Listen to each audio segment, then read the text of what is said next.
이렇게 나라가 위기에 빠진 것은 잘 아시는 것처럼 윤석열 대통령이 비상계엄을 또 선포하고 국회를 경찰로 둘러싸고 또 군대를 투입을 시킨 데서 비롯됐습니다. 비상계엄은 비상계엄을 선포할 수 있는 헌법과 법률에 정해진 요건과 절차를 거치지 않아서 당연히 불법이 되었고, 또 특히나 비상계엄을 통제할 수 있는 권한을 우리 헌법이 국회에 주고 있는데, 이 국회의 비상계엄 해제권을 막기 위해서 경찰을 통해서 국회를 틀어막고 또 군대를 보내서 국회의장을 비롯해서 주요 우리 정치인들을 체포하려고 하는 이런 시도를 했었죠.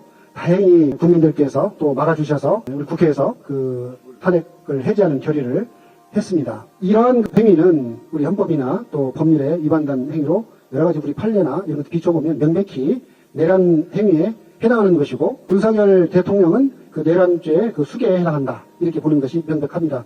오늘 그 검찰에서 김용현 그 국방부 장관에 대해서 내란에 있어서 중요 임무 종사자로 기소를 하면서 윤석열 대통령과 공모하여 내란죄를 범했다라는 취지로 구속영장을 청구한 바가 있는데, 그만큼 내란죄에 해당한다는 부분에 대해서는 다툼의 여지가 없다고 생각합니다. 문제는 비상계엄, 내란 행위로 인해서 피해가 바로 우리 나라 전체에 심각한 코리아 리스크로 작용하고 있다는 것이 큰 문제입니다. 우선 정치에 있어서도 우리 국회가 비록 비상계엄을 해제하고 바로잡는 역할을 했습니다만은, 그로 인해서 엄청난 정치적인 그 혼란이 이루어지고 있습니다. 내란에 가담한 것으로 보여지는 여러 그 정부의 각 강요라든가 주요 인사에 대해서 국회로서는 탄핵을 소추하는 결의를 할 수밖에 없는 상황이 되었고, 또 그러한 정치적인 혼란들이 결국은 경제 혼란으로 이어지고 있습니다. 잘 아시는 것처럼 지금 주가가 폭락을 하고 있는데 일주일 사이에 144주가 증발했다, 이렇게 지금 얘기를 하셨고, 또 환율 같은 경우에도 1,400원대 초반에서 1,430원대인가요? 이렇게까지 오르게 되는 이런 상황이 되었고, 이런 것들이 결국은 국외에서, 외국에서 봤을 때도 결국 우리나라의 국가의 또 신뢰, 또 신인도를 떨어뜨리는 문제가 되어서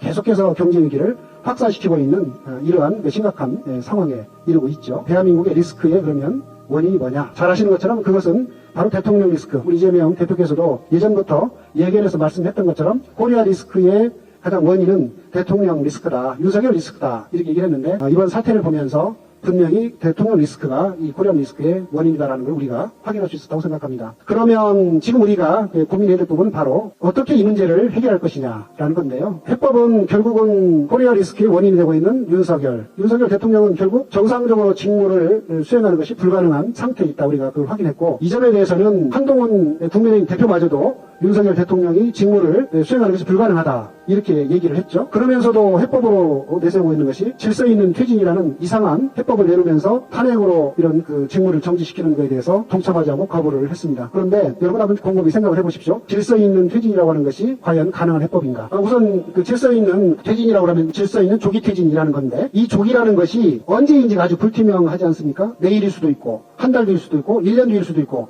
다음 대선 임기 끝나기 1년 전일 수도 있고, 이렇게 애매한 그 기간을 얘기하는 건데, 문제는 그 애매한 기간 동안에 대통령은 여전히 윤석열이고, 말한 것처럼 직무를 수행할 수 있는 능력이 없는 대통령이 그 기간 동안 여전히 대통령으로서의 권한을 행사한다는 것, 그 자체가 모순인 거죠. 그리고 또 한 가지 결정적으로 문제가 되는 것은, 대통령이 담화를 하면서 임기를 포함해서 국정안전 방안을 당에 일임을 한다, 이렇게 얘기를 했고, 또 한덕수 국무총리와 한동훈 국민의힘 대표가 대통령이 그 외교에 관한 권한들을 포함해서 국정에 대해서 관여하지 못하도록 이렇게 하겠다고 얘기를 했는데, 그거 자체가 사실은 헌법이나 법률에 근거가 없는 거죠. 헌법이나 법률에 근거가 없는 것을 하게 되면 그러한 제안이라는 건 효과가 없게 마련이고, 역시나 대통령 그 한덕수, 한동훈 그런 발언 이후에도 여전히 대통령으로서 인사권을 행사를 하고 있습니다.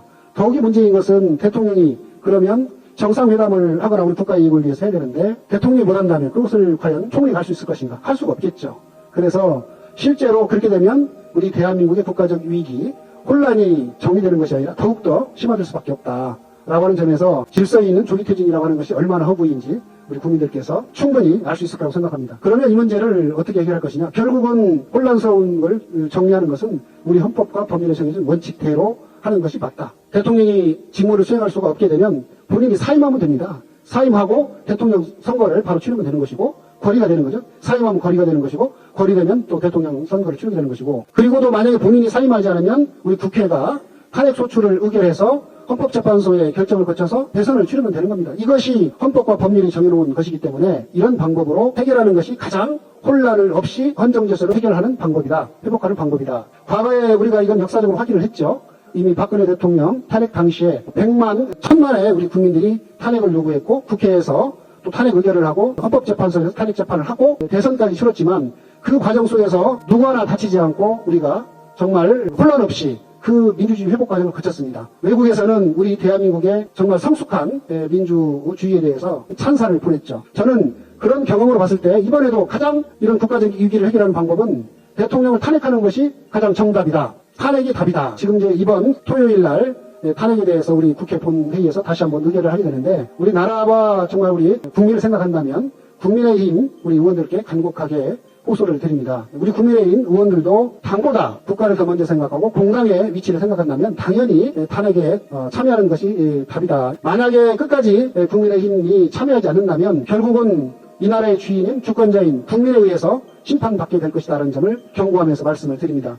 우리나라의 민주주의는 우리 국민들이 피로써 지켜왔던 우리 역사를 우리는 기억하고 있습니다. 4.19 혁명, 또 5.18 광주 민주화운동, 6.29 선언, 촛불혁명을 통해서 우리 국민들은 우리 대한민국의 민주주의를 지켜왔습니다. 만약에 이번에 국민의힘이 탄핵에 동참하지 않는다면 우리 국민의힘은 우리 국민의 거대한 분노에 한순간에 저는 불타버릴 것이다. 이렇게 말씀을 드리면서 우리 민주당이 국민들과 함께 우리 대한민국의 미래를 지키기 위해서 탄핵은 답이다 라는 말처럼 이번 탄핵을 반드시 성사시키도록 노력하겠다는 말씀 드립니다.